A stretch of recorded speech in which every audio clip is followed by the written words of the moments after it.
What's up, everybody? This is Miles Turner, the Indiana Pacers. You're listening to the Paceroos Podcast. Be sure to follow @Paceroos on Twitter. Welcome, everyone, again to the Paceroos Podcast, the only Australian NBA podcast with a bias towards the Indiana Pacers. I think we're about to change our name, though, to the TJ McConnell Fan Club, led by our resident video and audio master, Alex. White Iverson is just going nuts on Twitter. It's controversial, but you love a bit of controversy. You happy with it? Oh, 100%. But I've got to give credit to Justin for that one. He came up with the idea. I think he knew I was going to get roasted for it as well, didn't you? But 100%. Yeah, I know you're not allowed in the state of Philadelphia anymore. 1,000%. I think Philly people want me kicked off Twitter for that one. But yeah, it's gained a lot of traction on both Twitter and Instagram. So that was a hand grenade. That's what I'm here for. It's fantastic. And like I was saying, yeah, Alex, it's 2019 on the internet. I'm pretty sure Brian Scalabrine was nicknamed White Mamba. We don't think he's Kobe Bryant, so we can nickname TJ McConnell White Iverson with a bit of a laugh. But hey, you saw against OKC, he's the one getting the fans up. He's the one pushing the energy. I love it. He's gone off the last few games. Obviously, it's been a joy for us to watch because Aaron Holiday has also played pretty well. So everyone wins when those two both play well, both sides of this debate. But Justin, you're a pretty big fan of TJ, and you've got some stats to just kind of exclamate how important he's been to the team over the last few games, because he's really led that bench unit, and he's been unbelievable. He definitely has, and I always did rate him. I know I've mentioned it early on in the podcast. I didn't think he would be this good this early. You see quotes from like Doug McDermott, Sabonis, Malcolm Brogdon, and they're all saying, TJ is the one pushing the energy on that second unit. He's the one lifting the guys. Basically, as soon as he checks in, we knew he could hustle well, but he's just been terrific. It's like the last 3 games, he's got 35 points, 14 rebounds, and 20 assists. So that's 3 games off the bench. Now, coming into the OKC game, he had 17 assists to 0 turnovers. He did get a few turnovers against Oklahoma City, but he's just been terrific. I was watching the Fox Sports Indiana guys, and Chris Denari actually mentioned McConnell made a pass to TJ Leaf before TJ Leaf even knew he was open. And that just sums up both players, I think, where McConnell knew the play, and Leaf was like, he didn't even know like the pass was coming, and he got him a layup. So he's just been magnificent, and I'm really excited every time he checks in. And I think DJ Augustin checks under his bed every night for TJ McConnell. He torched him against Orlando the other day. I think DJ Augustin's going to have nightmares about McConnell from now on. His ankles are going to have nightmares as well. It was a joy to watch. Poor old DJ Augustin. But it's been really impressive. The bench unit, we just need that one anchor on the bench. We've spoken about it all year, and we thought that it was eventually going to be Jeremy Lamb. And probably it still will be, but, TJ McConnell has shown that he could potentially lead this bench unit heading into the latter part of the season, and his energy and his sort of veteran presence. They talk a lot about how he's mentoring guys like Aaron Holiday. He's clearly taken on a leadership role in that second unit, and that's exactly what the second unit needs. Yeah, definitely. And, Justin, you were riling off his stats there. I couldn't believe he had... What do you have in rebounds again? Say it again. He had 14 rebounds in 3 games. And what is he, about 6 foot, 6'1"? So, yeah, he's everywhere on the court. I think he plays his role to absolute perfection. And I'm a big fan of Justin Holiday. I thought he was going to be the number 1 man off the bench without Oladipo. But the White Iverson's taken over that second unit, and I'm here for it. I think Tony East tweeted out something, if you cut to the rim, he will find you, and he finds you with the perfect pass. So, yeah, McConnell's been nothing short of fantastic off the bench for us. And that's the sort of guy you want to play with too. Like, if you've ever played basketball before, you want to play with a guy who's going to find you when you cut, when you present, when you do the right thing on offense, the guy that actually hits you in stride and gets you a decent look at the basket. So, his teammates clearly enjoy playing with him. They're going to continue to enjoy playing with him. And really, it's going to be fascinating. Once again, we'll go back to the argument again. It's going to be fascinating once everyone's fit, how the rotation shakes out with Aaron Holiday and TJ McConnell, because Aaron Holiday started the last few games. He's scoring some points. He's doing a little bit of everything. So can we fit Aaron Holiday, TJ McConnell, and Edmund Sumner into a fully fit rotation would be my next question. Yeah, that's tough, and that's why we said a few episodes ago how bad we all feel for Sumner. You know, he just gets his chance, and he's playing really well, gets a starting job, and then he's injured. It could really hurt his career. I'm pretty sure we all called that at the time of the injury, because now Holiday's emerged himself doing really well with the starting group, and McConnell, you can't cut his minutes because he's played really well. I just want to mention that, you know, in today's NBA, it's either most teams go for that 3-pointer or layup. McConnell is acing that little mid-range jumper, not even mid-range. The turnaround jumper. Yeah, just that automatic. So teams, you know, he does a pick and roll with, you know, Sabonis, or, you know, teams are finding it hard. They're basically going to Sabonis thinking McConnell's going to pass him, and that leaves his jumper open. So he's doing really well at that, really effective. But someone needs to tell me how he gets to the hoop on anyone in the league. Like, is he quick? Yeah. I don't know. He just crosses people I think up. He must be. Yeah, his handles are super underrated. I know I got roasted for that video a bit, but I'll tell you what, he actually has some of the similar moves. The way he separates himself from defenders, and his ability to just take him off the dribble. He just impresses me every game even more. I did not expect this from him. I'll use the buzzword that they use for all slow guards. He's crafty. Yeah. Brogdon. Yeah, absolutely. And to be honest, we're kind of one-paced in a lot of our players. Like Warren is an old school sort of slasher. He's not a quick player. Brogdon, you know, probes and you know, he's a crafty player as well. McConnell's a crafty player. We don't have a great deal of like blistering speed on the team. Sumner's probably the only faster guy on the court, really, when he's healthy. Yeah, and I guess it plays into the fact that, you know, we don't score a great deal of fast break points. We don't shoot a great deal of threes. Like we tend to wait for the right shot to be open, and that's been sort of the hallmark of Pacers basketball for many years. I'd say that we've improved over time with our pace. I'd say we're playing a little bit quicker, but overall it's a classic Pacers team in a lot of ways with the personality of the players that we've got. Yeah, and I was thinking that today, Adam, actually, and it's come like Pacer basketball's back. You know, the first 3 games I've never seen Pacers defend like that ever. They were just unidentifiable. I was like, this is not the team that I follow. Now, I like the Pacers, you know, grind out win. I don't mind. You know, we held Oklahoma City to 85 points. We held Orlando to, in the second half, to, you know, 30-odd points. I like Pacer basketball where it's tight and gritty. You know, it's against the NBA trend of the Houstons and everyone like that, putting up 130, 140. But I really enjoy watching Pacer basketball knowing, you know, they can hold an opponent under 90 points. Yeah, it's been something that's been a hallmark of our team for many years. And I guess the difference this year in our wins is that pace is up, and our final scores are, you know, have increased quite a bit in these victories. I mean, you look at our final scores over the last 6 or 7 games, 111, 109, 112, 121, 120, 108 over the last 7. So, you know, we're scoring well over 100 every single time. And you know, I still remember watching those late Clipper games. Being in Australia, you tended to get home from an early shift at work, and those LA games would be on.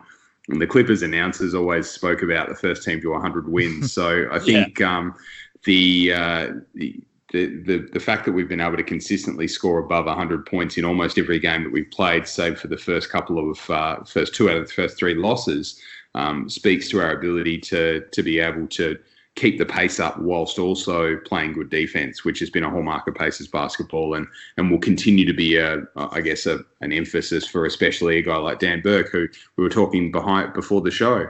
He can make anyone a good defender. Like TJ Warren at the moment is a good defender. He tends to hold his man pretty well. You know, you've got guys that haven't been heralded as fantastic defenders. Even a guy like Doug McDermott gives, you know, full effort every single time he's out there. He knows where to be. He might get beaten with pure athleticism every now and again, but overall, you know, just solid professional basketball players, which is what Pacers fans have become accustomed to, Alex. Yeah, McDermott's, but yeah, like you mentioned, McDermott, I think he deserves a lot of credit off that second unit.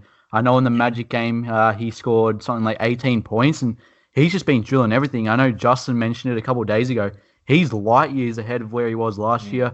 He looks more comfortable. He's coming off those screens and shooting it with confidence. So a confident McDermott is so helpful for this team. And again, I don't think you can take him off. So it makes that rotation even harder when you're fully healthy. And I think the Pacers are averaging like around 109, 110 points. And you think, this is without Oladipo, without Lamb, without Turner. This is without some of your best offensive guys. So I can only imagine when this team's fully healthy, man, like I could easily see us scoring 115, 120 a night. And we've been able to actually build a bit of chemistry with the new guys as well. I mean, we've talked often about Brogdon and Sabonis and their pick and roll and how, devastating that has the potential to be. And in some games, it's really stifled teams and teams haven't been able to stop it. But there was a stat that was floated on Twitter where Brogdon and Warren were the highest assisted combo in the league, which is crazy. So who gets that? And I'm pretty sure like number 5 was Brogdon and Sabonis. Yeah. Yeah, it's unbelievable. I mean, it obviously speaks to the playmaker that Brogdon is, but it also speaks to the chemistry that Brogdon and Warren have been able to build over the last, couple of weeks of the season. Clearly, they've built a great degree of chemistry, and they've been able to capitalize that on, plenty of basket attempts. Yeah, I think we mentioned this a few weeks ago. You don't want to jump too far ahead, but I think, touch wood, come playoff time, if we were to make it, this part of the season is going to help us so much in the playoffs because our bench is going to feel a lot more comfortable. Once Oladipo comes back, Brogdon's already built that chemistry with TJ Warren, as you said, Adam. And I think just having it's like any job, right, where if everyone's contributing, everyone feels good. If you've only got 8 players playing well or, a lot of guys are getting DMPs, not many minutes, everyone doesn't feel part of the team. But right now, you've got Miles, you've got Victor on the bench celebrating. You've got, Justin Holiday getting 22 minutes a night, Alizé getting minutes. The whole team would feel good. And I think that's so big going into the season. And don't discount, something as significant as, the opportunity that comes with these injuries. I mean, every single team practice, guys like Jakar Sampson and Alizé Johnson and TJ Leaf are fighting for minutes with their, the impression they make on Nate McMillan. So the ability for these guys to be able to fight for minutes and to be able to, build that chemistry through effort and through trying to fight for their spot, I don't think can be understated because the level of the practices go up and therefore the competition goes up in turn. Yeah, I think you're spot on there. We've talked a lot about especially the power forward position and, there's spots up for grabs, especially with these injuries. There's 5 or so players that aren't available on any given night. So guys like Leaf, Sampson, even Aaron Holiday, that was his first start a few games ago. And every game he started, he scored in double figures. So it creates problems, a good problem for Nate McMillan, doesn't it? But yeah, it's definitely one that the rotation is going to be very interesting once these players come back. A lot of minutes, a lot of guys are, might be upset, but, they've got to earn their minutes. Yeah, they do. I mean, we're 7-1 in our last 8. There's been a lot of talk about the strength of the Pacers' schedule being the lowest strength in the league or the weakest schedule in the league. What stock do you put in that, Justin? I mean, obviously you can only beat who's put in front of you, but do you think that we've seen the real Indiana Pacers over the last 7 games, or do you think that we'll be exposed in one of the next 2 or both games against Houston, Milwaukee coming up? Look, it's a really good question. I did listen to the Woj pod with Kevin Pritchard the other day, and one of the first questions off the bat Woj asked him was, are you happy being 5-4, or one game over 500 at the time? And Pritchard was like, yes. He's like, with the amount of injuries we've had, we'll take that in a heartbeat. So that was really good to hear. Definitely after the 0-3 start. Look, we have had a really soft schedule. I think most people predicted us to be around 7-3, and that was with everyone being healthy minus Oladipo. So being at what are we, 6-4, 7-4? 7-4. I think you got to take that. But look, with the Bucks and Rockets coming up, they pose difficult challenges. Harden's putting up 40 a night. Westbrook's going to be a hell of a job to try and defend. Then you got Giannis in game number 2 there. So look, it's going to be extremely difficult, and I'd hope we can at least split those on a back-to-back as well against 2 highly rated teams in the NBA. Alex, can you see us going 2-0? I would love to say yes, but unfortunately, no. I just can't see it.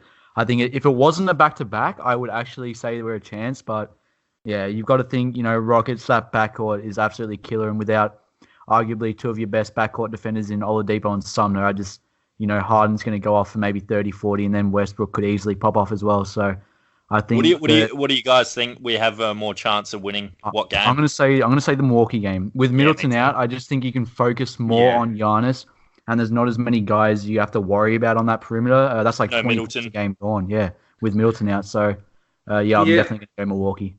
Yeah, I'm gonna zig when you guys are zagging here. I'm gonna say Houston just because I don't think we have anyone that can stop Giannis. Like I think Giannis is a one-man wrecking crew, and I think we spoke with Scott Agnes earlier in the year about who's going to defend Giannis, and based on a full-strength team, there could be times where Domas is the one that's responsible for guarding Giannis. And while Domas has been really impressive on both ends, but particularly offensively, but he's also been very impressive defensively as well. I just don't see the individual on our roster that's going to give him fits like Thad did last year. Can we sign Thad back for one game, please? Look, it's possible. Look, I would love to get Thad in for a game. Can you call the Bulls? I think they might let him go for $1 million for a game, maybe. Yeah, is that something we can do? Can we introduce an English Premier League loaning sort of thing where we loan him just for Milwaukee games? Is that something we can organise? But no, I think against Houston, we've got Brogdon, and I think he's going to do a competent, if not great job defending a guy like Westbrook. I think, Harden's obviously going to be really, really tough to stop, but we've seen that we've got guys that we could potentially throw it in. We've got Warren, we've got Holiday. Those couple of guys could potentially be thrown at him at different times. You've got potentially Brogdon could go in for a spell if Lamb's back. You've got guys that you could potentially throw at him to at least try and slow him down slightly. I think he's still going to get his 30, 35, 40 points. But if you can slow everyone else down, if you can slow Westbrook down and limit the impact of guys like Capella, who's been very unimpressive this season, PJ Tucker, those guys. Eric Gordon being out as well, that's a huge loss for them. Yeah, well, I reckon the key comes down to free throws. Foul trouble for us. Like, if you've got, Holiday in foul trouble, Brogdon, if he gets in early foul trouble against Westbrook, Harden takes more free throws than the state of Indiana does in the entire season. So it's, if Harden has a 20 free throw attempt game, it's going to be tough for the Pacers to win. Yeah. Poor Goga. I think if he plays in the Houston game, he might foul out in less than 5 minutes. It could be a record foul out in that one if Goga's there. Yeah. Speaking of Goga, just a quick aside, I did get my Goga jersey in the mail this week. Yeah. I'm pretty excited about it. I'm probably the only person in the entire Southern Hemisphere that's got a Goga Bitadze jersey, but I will be wearing it to my next NBL game just to see if anyone actually knows who Goga is. And if you do listen to the podcast and you do see a guy in a Goga Bitadze jersey, that is me. Please come and say hello and say go Pacers. But I think Adam's gonna set a competition out. If anyone goes up to him and says Goga, he has to give him $5. Yes, please. Yeah. I'll almost take that bet because I think it might only be one or two people that would come up to me at a random NBL game. And that's me and Alex. Yeah, that's you and Alex. Yeah. Oh, you got $5 already. No, you don't count in that bet. If anyone else does, though, then perfect. But I think Houston is an opportunity, and I think we'll struggle to stop Giannis. But it's going to be a tough next two games. It's going to be the first real test for this team this season. And you look at our upcoming schedule, and we've got a couple of really tough games coming up over the rest of the month of November. We've got another game at Brooklyn, and they're beginning to find their feet a little bit, and we've got a game versus Utah, which brings one of my favorite boomers, Joe Ingles, to Indiana for a day. So I think there's. Yeah, and Boyan's return. I hope he gets a massive standing ovation. I don't know whether they'll do a video tribute package or anything, but I hope he at very least gets a standing ovation when he's introduced because he very much deserves it, if only for that Cavs playoff game. You've tickled my fancy on something there, Adam. I don't know the exact rule. Pacers don't do like tribute videos, is that right? No, they don't. They don't unless it's like, Reggie Miller. Like I know Paul George never got one, Jermaine O'Neal never got one. Yeah, I've heard that. I don't know why. Have you ever heard why, Alex, or is it sort of a just a team policy that we've heard of? I don't know. because I think every other team might do it actually, but I know we put like pictures up for all the guys that have either played in Indiana or gone to Indiana University or any college in Indiana. I don't know if you've seen that, but guys like Scott Agnes will tweet that out, a picture of they'll put a picture on the locker room. Yeah. But I don't think there's never been like an emotional like welcome back video. Even I'm not the biggest Paul George fan in the world, but even if he came back and they did a highlights package of him, like that'd get your heartstrings moving there. And even Jermaine O'Neal, it's just weird. Pacers never do it where teams. Kemba got one the other day and it was fantastic. So that's really interesting. Maybe we ask one of our next guests from the Pacers about that. Yeah, I think it'd probably have to be for the team to consider it. It'll probably have to be one of those guys that's been around for 8, 9, 10 seasons with the team.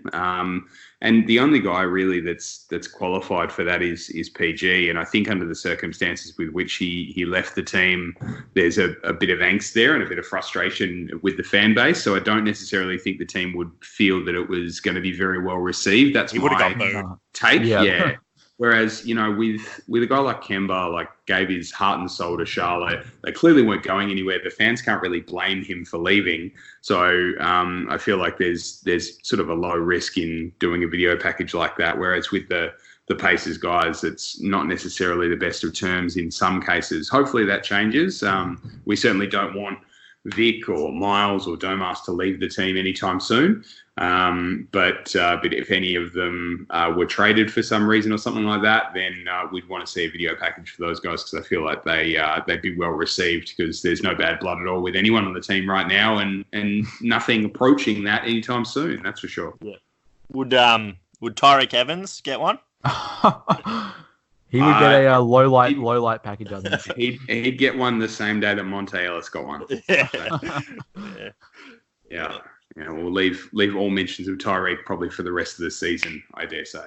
I'd say so. Now I've got a little tablet here I've been wanting to mention all show, and that's I'm going to start the counter on the Paceroos Twitter account, and that is the Malcolm Brogdon free throws in a row counter.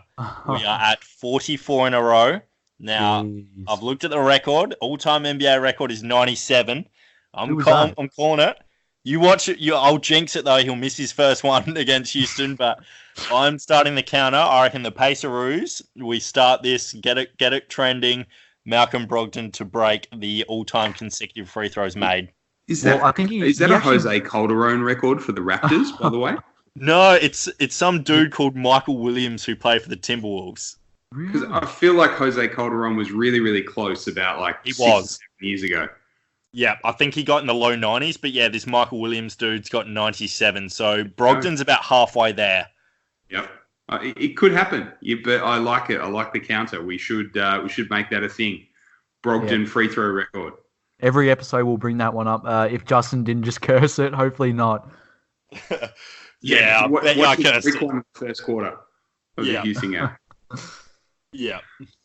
All right, guys. Other things around the league we will touch on. The New York Knickerbockers have been a foe of ours for quite some time, and they've recently had another bout of drama with Coach David Fizdale, sort of on notice by their GM and president of basketball.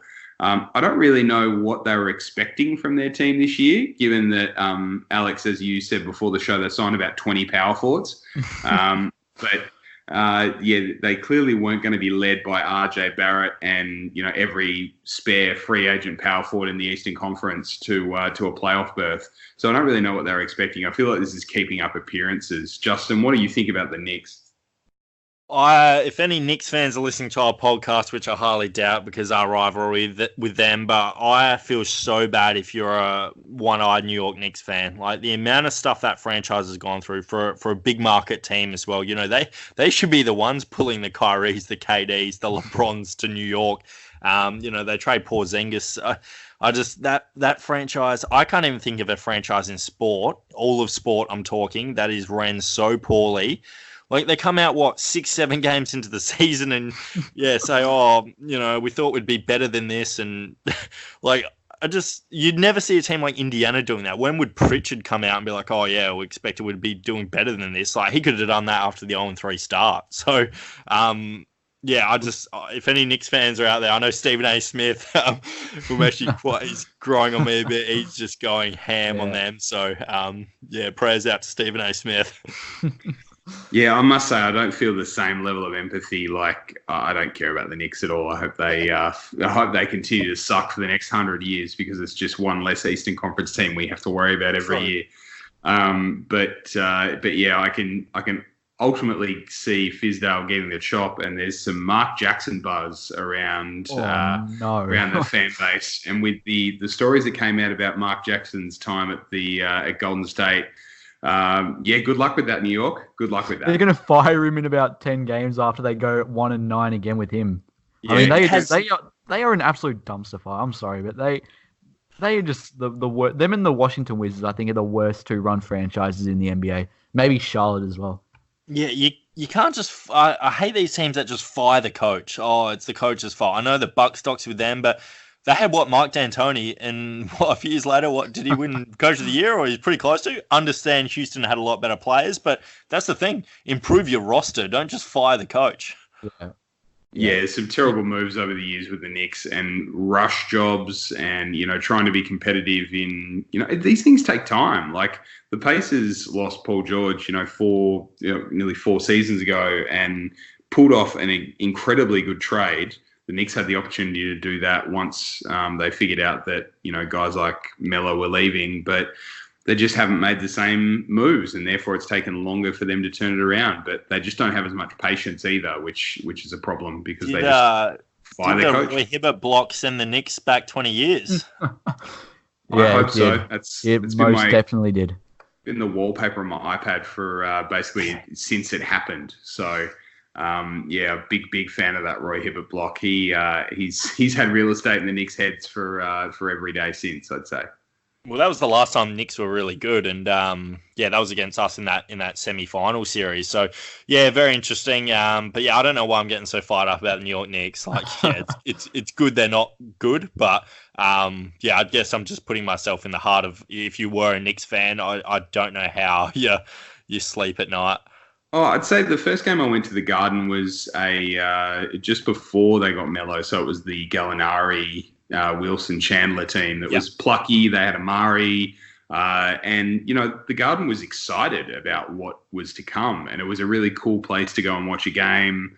It was cool to be there, and I think it would be very, very cool to witness a great New York Knicks team and a game in the Garden when the Knicks are good. But I just can't see it happening under the current regime because I feel like there's they don't necessarily know how to be successful as such. But any other NBA news we wanted to cover today, or are we just going to leave it and just ragging on the Knicks for 10 minutes? Well, I've just got to bring up. I've got a few surprises in the Eastern Conference. I know it's very early on, but the standings are looking pretty weird for me right now. Heat at 2. I did not expect that. And then the Hornets in the playoff picture with the Pistons and Magic at 12 and 13. So, I mean, like I said, it's early on in the season, but some teams that I thought were going to be a lot better, even the Nets at 7, 4, and 6. So, there's a lot of teams that are underperforming right now in the East. So it's a good time for the Pacers to be winning games. The Magic are a real surprise packet for me. They were woeful against Indy in the second half. They came out on fire from 3, and then they just didn't fire a shot in the second half. It was really bad. They're one of the worst offensive teams in the league, if not the worst. Yeah. And the worst offensive team for quite a while in the league, I'd say. Yeah, I think, like you said, Adam, they're actually the worst offensive team in the NBA, which is really surprising. Like you said, they're probably one of, if not the biggest disappointments in the NBA right now. I thought they were going to come really good after last year, and under Coach Clifford, he's an amazing coach from all reports. And, I've been looking at the Western Conference a bit as well. I still like catching up with all the NBA, not just the Eastern Conference. And, one of the other biggest disappointments is Portland to me. Yeah, Trailblazers. They got the same record as OKC, I thought, Portland did really well last year with Lillard, with McCollum. I know they got a few injuries, but to start the season 4 and 7, they've had a pretty light schedule as well. That's probably disappointing. Phoenix, the Aussie Aaron Baines is like coming into most improved. Like, cover your ears, Alex. Yeah, Justin, I've got to thank you very much for bringing up the Suns because I would have forgotten about this. But if you didn't see, my man, Ricky Rubio absolutely dominated today. He got posted with one of the nastiest ones I've ever seen. I think it was Anthony Davis. So shout out to AD for that one. He put Rubio on a poster. And you best believe that will be my wallpaper for the next week. Wow. I want to see a music video for that tomorrow. I love that hate, but apart from that, there's definitely a few surprise packets around the NBA. I think Toronto as well. I want to give them a quick shout out. Losing Kawhi, coming off a championship year. Lowry's out as well. Siakam has grown into a monster. I thought the contract they gave him, was ridiculous. But man, he's turning into a legitimate superstar in this league. I watched him very in depth against the Lakers and a couple of other games as well, and he is turning out to be a beast in this league. And every time OG Anunoby plays well, I shed one tear, just one. Yeah. We that will for almost always be the big draft blunder that I think about us obviously not taking OG. I really, really wanted him heading into the draft, and it's great to see him playing well. Great to see him that Toronto have bounced back. I feel like there's no ill will towards Toronto, even though they won it last year. It's weird. Usually when a team wins it, people are like, "Nah, I don't want to see that again. It's old news." But with Toronto, especially losing Kawhi and continuing to be good, I feel like there's a lot of positivity towards Toronto, and a lot of people want to see them continue to do well. I don't necessarily think Boston can keep this up, especially with Hayward's injury. But I'd say that the teams I'm probably the most scared of are the two LA teams. They're the ones with the star power. They're the ones that were on the marquee heading into the season. And 7-3, the Clippers, they haven't lost a game. I think they're 7-1 maybe with Kawhi. And Paul George is still to come back. Like, they're going to be an absolute beast. The Lakers, Davis looks incredible. LeBron is obviously playing out of this world as well. And Utah, they're obviously 8-3, so they're second in the West, and they're just a really solid team. And it's always good to see Bojan hit shots like he did the other night. He hit that shot, 5 minutes after we finished recording Saturday's episode, and we were all just in awe and really happy for him. So yeah, I think at the moment the LA teams are the ones to watch for mine. The title might go through the Staples Center. I just don't know what team would be there. If Pacers were to make the NBA Finals, which we all hope, who would you rather than play, Lakers or Clippers? Look, I'd rather see them play the Clippers just because I've got too many LeBron scars. Like, there are so many scars from LeBron over the course of the last, if we beat seasons. Paul George in the NBA Finals. Yeah, that's what I was going to say. That's what I was going to say, Paul George, yeah. Imagine Oladipo hit a game winner on Paul George in like a game 7 or something. That would, Now we're all dreaming, boys. Get back to reality. Yeah, we've got to get back to reality, guys. But you know what? We're 7-4. The Clippers are 7-3. You can only beat who's in front of you. So I'm just saying. All right, guys. We'll probably wrap it up there. We've got 2 more games across the weekend. We've got a back-to-back. Any last things you guys wanted to talk about?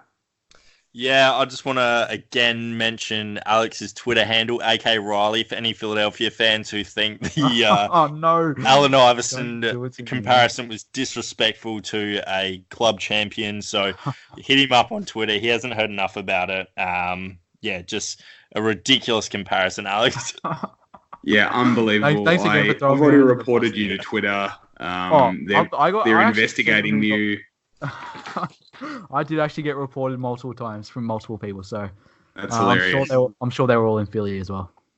That is hilarious. Well, the only thing I've got to say is if you go to an NBL game and you see a guy in a Goga Badatse jersey, you might get $5 off the back of this episode. So just be aware of that. But we'll come to you after the games against Houston and Milwaukee. Really exciting time for the Pacers. Hopefully we get at least one of our injured players back for those couple of games because they're going to be a challenge. And we'll see you next time on the Paceroos Podcast.